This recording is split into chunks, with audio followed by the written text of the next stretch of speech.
oh ni mungkin konten, ini mungkin just sekadar konten. Tengok je lah video YouTuber tu, tengok benda tu still ada.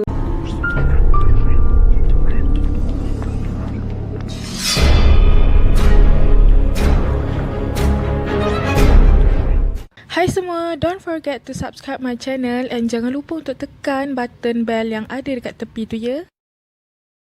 Hai, Assalamualaikum and welcome back to another episode of Kisah Seram. Kepada yang baru dengan channel aku, hai semua, nama aku Hada. So hari ni seperti yang korang tahu, hari ni aku nak berkongsikan pengalaman-pengalaman seram yang telah pun dikongsikan melalui email aku. Sebenarnya aku nak share juga pengalaman seram yang orang dah sharekan dekat DM Instagram aku. Tapi aku tak dapat nak buat atas sebab-sebab tertentu. Kalau aku jelaskan mungkin video ni akan jadi penjelasan je. So tak apa, kita tolak tepi. Kepada yang baru lagi dengan channel aku ataupun baru lagi tengok aku punya video, jangan lupa korang tekan like kalau korang rasa korang suka dengan video aku. Kalau korang rasa korang suka dengan konten aku, jangan lupa tekan subscribe. Dan kalau korang tak nak terlepas dengan video-video terbaru aku, jangan lupa tekan button bell yang ada dekat tepi subscribe tu. Sebelum kita mulakan cerita kita pada hari ini, apa kata aku nak bagi macam disclaimer sikit. Mungkin dekat dalam video ni aku akan letakkan macam gambar-gambar yang faham kan? Nama pun kisah seram. So korang nak expect gambar apa? So korang kena bersiap sedia kepada yang mengandung, kepada yang lemah semangat dan kepada yang ada lemah jantung. Aku rasa aku tak menggalakkan korang untuk tengok cerita ni. Tapi kalau korang nak juga tengok, dipersilakan. Tapi atas risiko masing-masing lah. Aku tak nak bertanggungjawab atas apa yang jadi. Aku takut korang terkejut dengan apa yang akan muncul dekat skrin korang nanti. Tanpa kita berlengah lagi masa, jom kita start kita punya mood seram.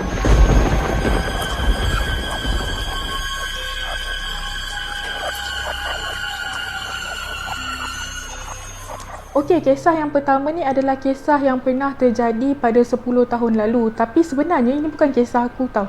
Ini kisah kawan aku.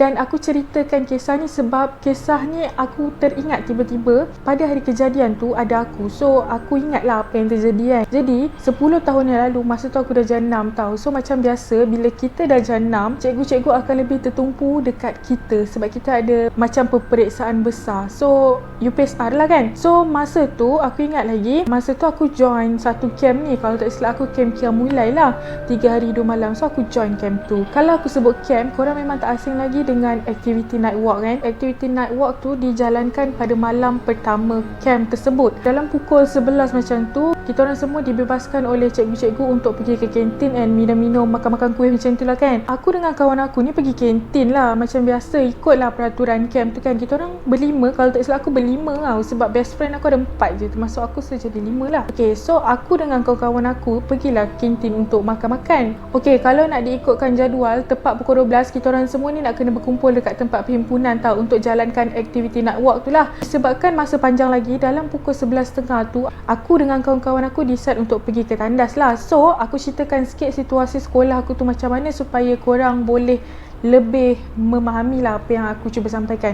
Okay, sekolah aku ni daripada depan dia berbentuk U tau. So, dia punya tempat perhimpunan tu ada dekat tengah-tengah. So, korang boleh bayangkan tempat perhimpunan dekat tengah-tengah, keliling dia tu bangunan-bangunan sekolah, semua kelas lah macam tu. So kita orang pergilah dekat tandas yang betul-betul dekat depan tapak perhimpunan. Masa aku dengan kawan-kawan aku pergi tandas tu, kita orang nampak tempat perhimpunan tu kosong je, tak ada orang kecuali kita orang. So aku dengan kawan-kawan aku ni masuklah tandas. Time tu aku perasan dekat dalam tandas tu bukan kita orang je, tapi ada lagi orang lain dekat tandas belakang. Okey, aku ceritakan sikit tandas sekolah aku macam mana. Tandas sekolah aku ni bukan tandas yang berderet tau. Dia tandas yang 2 depan, lepas tu ada 2 lagi dekat belakang lah macam tu. So, situasi dalam tandas tu dia sangat-sangatlah menyeramkan. Sebab apa? Tandas tu sepatutnya dia ada 2 lampu tau. Tapi lampu belakang rosak. So, belakang memang akan gelap sangat. Dan lampu depan pula dia macam sama-sama. Masa tu, aku dengan kawan-kawan aku ni tak tahu tau sebenarnya niat nak pergi tandas tu sebab apa. Sebab tak ada sesiapa pun sebenarnya nak melabur ke apa. Masa tu, kita orang cuma nak lepak dekat dalam toilet je, dekat depan cermin, borak-borak entah apa-apa kan. Tapi, itulah kenyataannya. So, masa kita orang tengah syok-syok lepak dekat depan cermin tu, kita orang nampak lah orang makin lama yang datang pun makin lama makin ramai. Kalau tak silap aku, dalam toilet tu lebih daripada 7 orang tau, termasuk yang 2 orang kat belakang tu. Jadi kejadiannya jadi bila tengah syok-syok kita orang borak ni, tiba-tiba budak 2 orang yang dekat belakang, actually budak 2 orang tu member aku juga. So member aku yang 2 orang kat belakang tu tiba-tiba lari kecemasan pergi depan. Dan yang lebih cemaskan lagi, time diorang lari tu, pintu tandas tiba-tiba tertutup tau. Aku tak pasti kenapa pintu tandas tu boleh tutup sebab aku tak nampak. Yang aku tahu tandas tu tertutup. So aku macam tertanya kenapa kawan aku ni lari cemas macam tu kan. Tapi masa tu aku abaikan benda tu sebab yang lebih cemaskan lagi, pintu tertutup. Kau tahu tak kenapa aku cakap cemas bila pintu tertutup? Sebab kita orang tahu pintu tandas tu dah rosak. So memang kita orang yang masuk, memang kita orang elak untuk tertutup pintu tu tahu. Walaupun terlanggar ke apa, memang kita orang elak. So aku jelaskan lah, nanti ada pula yang tanya kenapa pintu dah tutup tak boleh nak buka kan. Pintu tandas sekolah aku ni, dia punya tombol tu bukan tombol yang bulat tau. Dia macam, kalau tak silap aku panjang lah. Dia punya tombol pemegang tu patah. So kalau pintu tu tertutup, kita orang tak boleh nak buka dari dalam. Orang yang daripada luar je boleh tolong bukakan. Time tu memang semua orang cemas. Kau bayangkan lah, gila tak cemas dengan keadaan lampu yang macam tu, memang seram gila lah. So kita orang dalam tu pun ketuk-ketuk lah pintu tu nak minta tolong orang dekat luar. Punyalah ketuk-ketuk kuat tau. Kita orang ketuk, bergegar pintu. Tapi tak ada sesiapa pun yang datang. Tak ada sesiapa pun yang dengar, senang cerita. Lepas tu ada seorang member aku juga ni, dia macam tiba-tiba nangis tau sebab dia lemah semangat. Kita orang punya pujuk-pujuk kan, tak ada apa. Kau bayangkan kita orang ketuk-ketuk pintu tu sampai bergegar, tak ada sesiapa pun dengar dekat luar. Sampailah daripada kita orang semua berusaha untuk buka pintu tu, sampailah kita orang terdiam dalam toilet tu. Lama jugalah. And then tiba-tiba ada seorang budak perempuan ni, dia buka pintu daripada luar sebab dia nak masuk toilet. Masa tu dalam toilet dah macam dah macam perasaan macam dah lama kena kurung. So kita orang pun macam terus serbu lah keluar. Perempuan yang buka pintu tu muka dia punyalah terkejut kan. And then dia seorang je masuk, kita orang semua keluar. Time tu memang cemas gila. And then dekat depan toilet tu ada macam tembok besar tau. So aku dengan kawan-kawan aku lepak kat situ. 2 orang budak yang dia lari cemas tu pun ada dekat situ. So dekat luar tu lah di mana aku rasa terdetik hati aku nak tanya kenapa diorang cemas sangat malam tu. Okay, so ceritanya macam ni. Aku sebenarnya tak ingat sangat nama diorang. Aku bukan tak ingat. Aku macam sama-sama tau sebab dah 10 tahun berlalu kan. Dan aku tak tahu yang mana satu yang dekat dalam, yang mana satu kat luar. Okay, so aku gelarkan dia A dengan B lah ya. So ceritanya macam ni. Yang A ni sebenarnya dia dah tak tahan sangat nak pergi tandas daripada time makan tu. So dia ni penakut. Dia suruhlah member dia B ni temankan dia untuk pergi toilet. So masa dia masuk toilet tu, macam yang aku cakap, toilet tu lampu depan je berfungsi, lampu belakang tak berfungsi. Mesti nanti ada orang petikaikan. Dah tahu belakang tu tak ada lampu, kenapa nak juga pergi belakang? Okey, aku bagi tahulah awal-awal sebelum korang petikaikan. Dekat depan memang ada lampu, tapi pipe dia tak ada. So itu sebab kenapa member aku yang A ni dia pergi toilet belakang. So masa dia pergi toilet belakang tu memang gelap dan dia tu kan penakut, aku cakap. Dia pun pergilah masuk kat toilet belakang tu, and then dia suruh kawan dia yang B tu temankan dia, tapi dekat luar pintu lah. So member dia temankan dia dekat luar pintu sebabnya dia takut, and sebab lagi satu pintu tu tak ada kunci. Time si A ni tengah melabur dekat dalam toilet, yang B ni dekat depan pintu luar tu, dia suka takut-takutkan A. Dia tahu A ni dah takut, lepas tu lagilah dia suka menyakat, bergurau-gurau tau. Dan kau tahu tak dia gurau dengan cara apa? Dia menilai. Aku nak cakap pun aku agak tapi tak apalah. Okay, so dia takut-takutkan A ni dengan cara mengilai tadi tu lah. Dia mengilai tu, member yang kat dalam toilet ni dia dah macam kau janganlah aku takut lah, kau janganlah gurau macam tu macam tu kan. Lepas tu kali kedua dia buat lagi, member dalam toilet ni dah macam cuak lah. Member yang dalam toilet ni dah lah tak tahan, lepas tu kau lagi buat macam tu. Dia pun macam jerit lah, janganlah. And then yang ketiga dia buat lagi, member pun cepat-cepatlah keluar daripada toilet tu. Time si A tu dah habis melabur, dah siap-siap nak buka pintu tu, dia cakap lah janganlah gurau macam tu. Lepas tu yang B ni dia gelak-gelak, yelah sebab sukalah tengok member takut kan. And kau tahu tak, time A ni keluar daripada tandas, dia nampak member dia tengah gelak-gelak, tapi ada member lain yang gelak juga dekat belakang B. Yang B ni nampak kawan dia cuak, dia pun pandanglah belakang, and kau tahu tak apa benda yang dia nampak? Dia nampak ada satu lembaga hitam yang gelak sama juga dengan dia.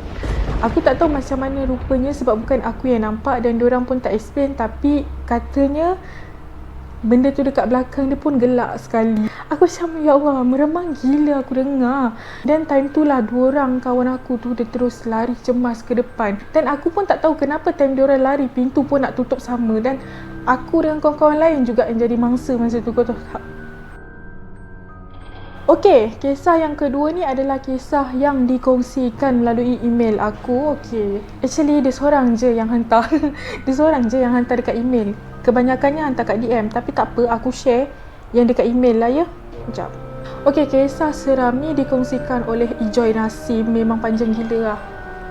Nampak tak? Okey, tak payah nampak lah, aku baca. Okey, kisah ni dia hantar dekat email aku, tapi aku rasa aku tak nak baca. Sebab kalau aku baca, aku tak risau pun kalau korang tidur. Aku risau aku yang tidur. So, apa kata aku terangkan apa yang aku dah baca dekat korang. Okey, kisah ni dia bagi tajuk Misteri Seram YouTuber. Ceritanya, Ijoy ni merupakan penggemar kisah seram. Macam kita lah, termasuk aku. So, kita cakap kita. Macam kita semua, kita penggemar kisah seram. So, macam biasa, bila kita dah gemarkan sesuatu, mestilah kita nak tengok kan. So, Ijoy ni sebagai seorang penggemar kisah seram, dia punya rutin setiap malam adalah dia tengok semua video, tak kisahlah daripada Indonesia ke, daripada Malaysia ke, semua video seram semua dia layan. Dia macam dah jadi rutin tau tiap malam. So macam biasa setiap malam dia akan layan YouTuber punya kisah seram. So ada satu YouTuber daripada Malaysia ni, dia tak mention namanya siapa, so jangan tanya. Dia layan satu YouTuber ni punya kisah seram tau. Malam tu dia kata video YouTuber tu ditemani dengan lampu merah dan muzik Jawa. So suasana dia mungkin agak seram sikit lah. Tapi katanya time YouTuber tu nak sampaikan kisah seram tu macam biasalah diiringi dengan jump scare tu, benda tu dah biasa lah. So Ijoy ni kata dia dah tak kisah pun pasal jump scare sebab dia dah terbiasa tengok. So terkejutnya pun dah kurang. And then malam tu dia cakap jump scare tu tak membuatkan dia seram pun, tapi apa yang membuatkan dia rasa macam tiba-tiba seram, bila Ijoy ni katanya dia nampak dekat belakang YouTuber tu ada macam something berdiri tau dekat belakang dia, dan dia beruniform Han. Uniform Han ni adalah macam biasalah, baju putih, rambut panjang, baju yang kusam-kusam, macam tu lah. Perempuan tu pandang betul-betul tepat dekat kamera. Bila benda tu pandang tepat kat kamera, maksudnya dia pandang dekat engkau, macam tu. So Ijoy ni macam fikir, oh ni mungkin konten, ini mungkin just sekadar konten. So dia pun just tengok je lah video YouTuber tu, tengok, benda tu still ada. Dan yang paling seram, benda tu still fokus dekat kamera, macam tengah tengok dia lah ibaratnya. Lepas tu dia tengok lah lagi, lama-lama dia dah rasa macam seram sangat, dia pun tutup lah. Kisah seram tu tak habis lagi, dia dah tutup. And then dia pun pergi tidur. Keesokan paginya, dia macam nak tahu sangat betul ke apa yang dia nampak ataupun itu hanya sekadar konten. Dia pun buka lah balik channel YouTuber tu. Dia tengok lah setiap minit benda yang ada tu kan. Tapi bila dia check setiap minit-minit video tu, tak ada pun benda tu. Kau faham tak? Maksudnya malam tu dia tengok benda tu ada, tapi esoknya bila dia tengok balik, tak ada. So, apa yang dia nampak tu? Okey, sebenarnya kan Ijoy ni kan, dia punya baik kan, dia ada note tau dekat aku. Okey, aku bacakan sikit lah ya, nanti aku letak kat bawah ni apa yang dia tulis. Dia tulis, Tuhada, mulakan penceritaan dengan bacaan ayat suci ataupun bismillah agar pendengar dan diri anda terlindung dari gangguan tidak disengajakan. Teruskan berkarya kerana walaupun makhluk tersebut wujud di sekitar kita, tapi Allah Maha Kuasa. Okey, terima kasih Ijoy. By the way, sebenarnya bukan dia seorang yang cakap dekat aku. Aku dapat banyak sangat DM dan orang-orang yang jumpa aku pun dia cakap aku kalau nak buat konten ni kena berhati-hati sebab benda tu akan terbiasa dengan kita. Sebab kita selalu bercakap tentang dia, benda tu akan selesa dengan kita. Faham tak? Okey, aku nak cakap sebenarnya sebelum aku shoot video, aku memang baca ayat pelindung lah, macam ayat kursi, semoga Allah lindungi apa yang aku nak buat ni. Dan aku harap penonton-penonton yang tengok pun sentiasa dilindungi. Jangan lupa baca doa, sebab walaupun kita percaya benda tu wujud, tapi kita pun percaya yang Allah tu maha berkuasa daripada segala-galanya. Aku nak cerita sikit, kita sembang-sembang sikit. Dulu aku pernah dapat satu DM yang cakap benda yang sama. Dia cakap kat aku, kalau aku nak buat konten macam ni, aku kena hati-hati, jangan terlalu menyebut. Sebab kalau kita menyebut, dia macam kita dia macam ibarat kita memuja tau. Maksudnya dia akan datang, dia dengar apa yang kita tengah cakap. So kalau kita dah terbiasa asyik buat konten macam ni, dia jadi dah selesa. Okey, berbalik lagi kepada cerita Ijoy ni tadi. Dia kan hanya sekadar penonton je di sebalik kamera tu tau. Tapi dia boleh nampak apa yang ada dekat belakang YouTuber tu. So aku teringat ada satu orang ni, dia DM aku, dia cakap selain daripada hati-hati buat konten macam ni, dia cakap yang benda tu dia mengikut kemajuan kita. Maksudnya benda tu boleh ganggu kita melalui ni, phone. Aku tak nak paksa untuk korang percaya, tapi aku pun pernah kena. Okay, aku bagi salah satu contoh lah. Aku pernah cerita benda ni dekat video sebelum ni. Time aku nak tidur pukul 1 pagi kan, aku dah off semua phone, dah tutup lampu, dah nak tidur memang betul-betul dah nak terlelap. Aku dapat satu panggilan phone daripada nombor yang aku tak kenal. Lama gila, mula-mula aku tak nak angkat, tapi sebab aku rasa macam mengganggu, aku angkat je lah sebab aku takut itu kawan aku yang perlukan pertolongan aku. Time aku angkat tu, aku hello 3 kali, tak ada orang jawab, tak dengar apa-apa langsung. Lepas tu aku macam tak sedar hati, aku tutup lah. And then aku check balik, rupanya itu nombor kerja kawan aku. Kiranya kawan aku ni dia kerja macam lebih kepada marketing. So dia gunakan nombor tu untuk market dia lah. Kiranya nombor tu aktif untuk kerja dia. Tapi yang peliknya pukul 1 pagi dia call aku, guna nombor tu buat apa? Dia ada nombor personal. Aku save nombor personal dia kot. And then aku tanya kawan aku, kau call ke guna nombor ni? Dia cakap tak ada. Lepas tu aku tak nak cakap cerita pasal sihir ke, santau ke. Benda tu memang online pun orang boleh buat. Walaupun kita dah nak 2021, masih lagi ada orang yang mempercayai benda tu. Tak tahulah, wallahualam. Okey, aku nak cerita sikit lah dekat korang. Kita sembang-sembang sikit. Sebenarnya cerita Ijo ni mengingatkan aku dekat satu YouTuber Indonesia ni. Sebenarnya aku pun pernah ternampak juga. YouTuber ni dia YouTuber seram juga daripada Indonesia. Aku tak ingat nama dia siapa. Kalau aku ingat pun aku tak nak mention sebab tak nak jadi isu. Malam tu aku layan tau dia punya video seram. Memang seram gila, seram. Dia memang dah pro gila buat video. So tengah short-short layan tu, aku terperasan dekat time YouTuber tu tengah duduk macam aku ni, belakang tu ada tingkap tu terbuka tau. So kita boleh nampak suasana malam tu lah. Time YouTuber tu tengah short-short cerita, ada benda yang macam ni. Benda yang macam tu dekat tingkap tu, like mengintai tau. Aku fikir itu konten tau, ataupun itu dia saja-saja buat untuk takut-takutkan orang. Tapi macam yang Enjoy tu cakap lah, kalau itu merupakan konten, kenapa YouTuber tu macam tak sedar langsung apa yang jadi, faham tak? Aku salah pandang ke, ataupun itu memang betul-betul konten? Kalau itu betul-betul konten, aku try lah tengok dekat komen kan. Aku scroll, tak ada pun yang cerita pasal benda yang aku nampak tu. And then aku scroll lagi, and then aku ternampak ada seorang tak tahulah perempuan ke lelaki, tapi di Indonesia lah, bahasa Indonesia. Dia tegur lah YouTuber tu. Dia cakap ada benda dekat tingkap dia tu tengah mengintai, tengah dengar sekali apa yang dia cakap. Lepas tu aku macam serius lah.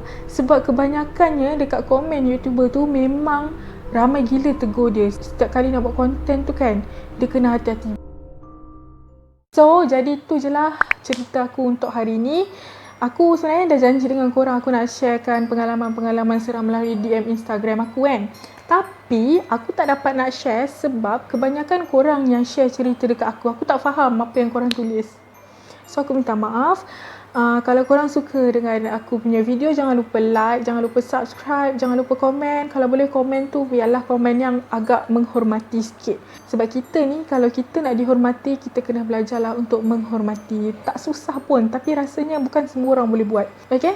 Terima kasih semua. Aku menghargai sebab korang layan channel aku. Walaupun channel aku ni bukanlah channel yang bagus, ataupun konten aku ni bukanlah konten yang best-best. Aku minta maaf atas segala kekurangan aku. Aku minta maaf atas segala kekasaran aku, sebab ada komen yang kata aku ni kasar sebab aku pakai bahasakan diri kau aku. Tapi tak apalah, mungkin tak kisahlah kalau nak pakai UI ke awak saya. Penat. Okay, apa pun, terima kasih. Jumpa lagi minggu depan. InsyaAllah aku akan cari topik-topik yang menarik untuk aku bahaskan. Jumpa lagi minggu depan. Bye. Assalamualaikum.